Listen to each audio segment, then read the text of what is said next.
తమిళనాడులో అయితే మాత్రం సందిగ్ధత ఎక్కువగా ఉంది. మరి కాసేపట్లో లెక్క తెలిసిపోతుంది. ఈ మధ్యాహ్నం 12-1 గంటకల్లా ఒక స్పష్టత వచ్చేస్తుంది. 10 గంటలకి ఫైండింగ్స్ కనబడితే 12-1 గంటకి ఒక క్లారిటీ వచ్చేస్తుంది.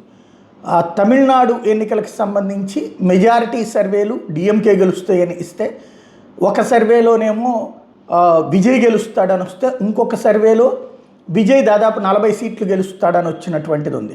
ఇంకో 2 సర్వేల్లో విజయ్ కింగ్ మేకర్ పాత్ర పోషిస్తాడన్నటువంటిది. ఏఐఏడిఎంకి గెలుస్తారని ఒక్క సర్వే కూడా చెప్పలేదు.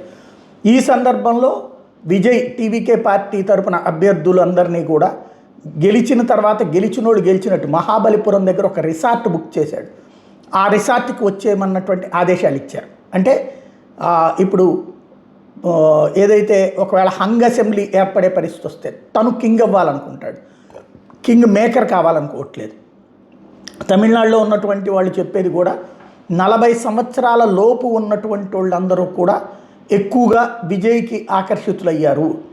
అదే సందర్భంలో హిందువులు పోలరైజేషన్ ఏఐఏడిఎంకే వైపు జరిగితే యాంటీ హిందూ పోలరైజేషన్, క్రిస్టియన్ ఓట్లు ఎక్కువగా, అంటే కన్వర్టెడ్ క్రిస్టియన్స్ ఓట్లు ఎక్కువగా ఇతని వైపుకి, ఎస్సీ ఎస్టీ ఓట్లు ఇవన్నీ కూడా విజయ్ వైపుకి టర్న్ అయినాయి. డిఎంకే నుంచి అటుకు షిఫ్ట్ అయినాయి ఇదివరకు సంప్రదాయ డిఎంకే ఓటర్లు.